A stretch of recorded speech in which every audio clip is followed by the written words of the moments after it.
So I had my tonsils removed when I was 23. It got all infected and I went to the emergency room. Couldn't open my mouth because of the infection. The doctor on call opened my mouth and I was in so much pain that I passed out, and he told my mom that I just fainted because I was scared.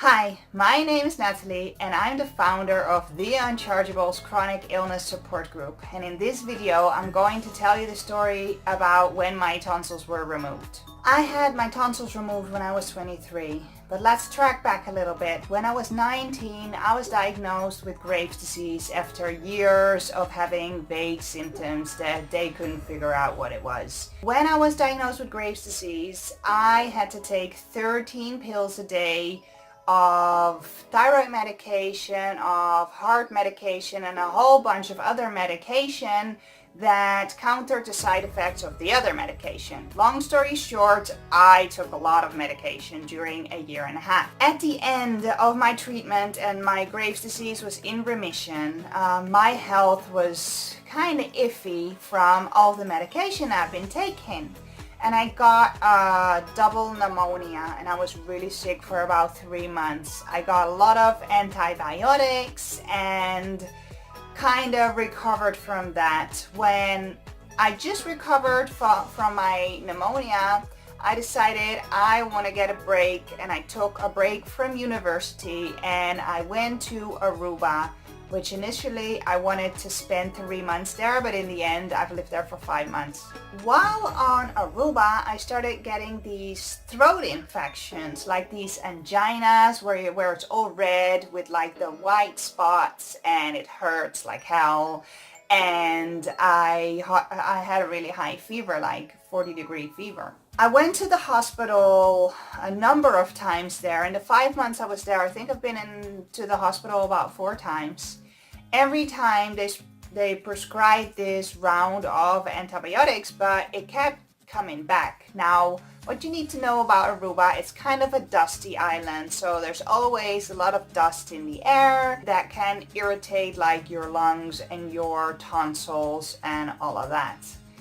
After 5 months, I went back to Holland because my new year was starting at university, and I just got my first little house in apartment in Amsterdam, and I just wanted to go back. I had about a year and a half of taking, I think, 7 rounds of antibiotics, and it was kind of doing the trick, but it wasn't really helping me that much anymore. And my tonsils kept getting, I kept getting these angina, throat infections, and at some point the doctor told me, well, I think it's best to remove your tonsils. You're still quite young because it's quite a painful operation when you're older, because your tonsils when you're a child, they're kind of loose and they can peel them out easily, and then the older you get, the more they are like attached to your body and they really need to cut it loose or something like that. So I was 23 in the prime of my life, and they told me it would be the best thing to take it out. So I was like a little reluctant, but these throat infections were so extreme and I had them like monthly that I thought, yeah, I just need to go and do this, and they need to take it out. I am very sensitive to all medication, so I advise them, listen, do not give me too much anesthetic because I'm very, very sensitive, and just a little bit will do the trick. So just start really, really low. They got me a meeting with anesthesiast, I think you call it, the one doing the anesthesia in the hospital during the operations, and they really listened to me, so I was really happy about that. Then I went in and they really did give me a very, very low dose of anesthesia, because I can remember them talking during the operation. I didn't feel anything, I wasn't scared, it was just like a really weird sensation where it feels like you're sleeping, but then you're half awake and you can kind of like hear the people around you, but you can't move or wake up or do anything. It's really strange sensation. Anyway, so I woke up out of the surgery. Everything went well. It just took me a lot of time to recover. So after being in the room after the operation for 8 hours, they told me, well, normally after 4 or 5 hours you can go home, right? Eat an ice cream and go home to heal. But it didn't go like that for me. I couldn't wake up. I had so much trouble waking up. I couldn't eat the ice cream. So it took about 10 hours after the surgery until I was, because you need to be awake, you have to have eaten an ice cream and went to the bathroom by yourself, and then they'll discharge you from the hospital. That's the way it was about 10 years ago in Holland. After about 10 hours, I managed to do that, and I went home with my mom to recover. But the pain was just so high, and it kept being so high, and I couldn't, well, obviously you cannot eat after you had a surgery in your throat, but I couldn't really drink anything either. And taking the ice cream, that also hurt. So after 3 days, I was in so much pain and I couldn't really open my jaw anymore. It was kind of like it was shut. I could open it like this, but not more. Like I couldn't do that. We went, I think it was probably Friday evening, because somehow these things always happen Friday evening for me, where it got so bad that I told my mom, we need to go to the hospital. I feel very strange. I'm in a lot of pain. I feel like I'm floating and I'm hallucinating and something is going really, really wrong. My mom rushed me to the emergency room and we saw this doctor there. And I've always been kind of jittery and anxious about anything hospital or doctor related. I'll tell you more about that in another video. But you know, so I get nervous when we go to the hospital or when we go and see a doctor, and I only go when I really think I really need medical help. Urgent medical help, that is. We were there, I was kind of anxious, but you know, I'm like, well, I'm hurting a lot and I can't really open my mouth, and he's like, open your mouth. So I open it as far as I can and I couldn't do any more. And he was like, well, you know, just man up and open your mouth properly. And he took his hands and he opened my mouth completely, and I was in so much pain that I've lost consciousness. So I wake up on the floor, my mom's sitting next to me, I have this pillow under my head, and I'm on the floor, and there's no doctor in the room.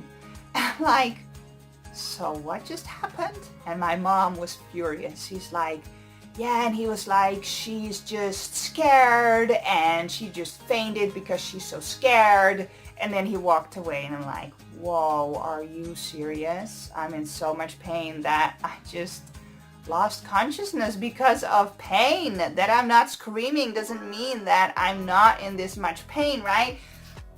If you have a chronic illness or chronic pain, you can relate to when you're at a 10, you can still sit and kind of seem like you function, even though you don't. You're dying inside, you're screaming in your mind, but this kind of happens a lot when you're in pain a lot, so you react differently to pain than the majority of the normal people. In the end, he did give me another round of antibiotics that I had to drink while my throat was infected and open after surgery. Wow. I can tell you, giving birth to a child was less painful than drinking these antibiotics twice per day in my open, sore, infected, swollen throat. What I did was I packed my whole head with ice packs, and I put it on here too, so I was completely ice packed. And then I drink this thing as fast as I could, and it was just 5 minutes of the most excruciating pain in my life. I remember the flavor was the orangey flavor of the antibiotics.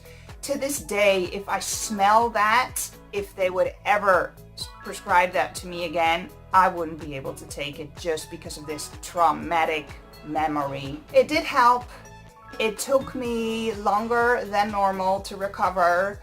And I must say, in the end, it was successful, because to this day, I've never ever had throat infections anymore, let alone angina. I think in these past it's been 12 years. So in the past 12 years, I maybe had a painful throat about 3 times, but nothing compared to what these angina throat infections were like, with the fever and the pain and everything.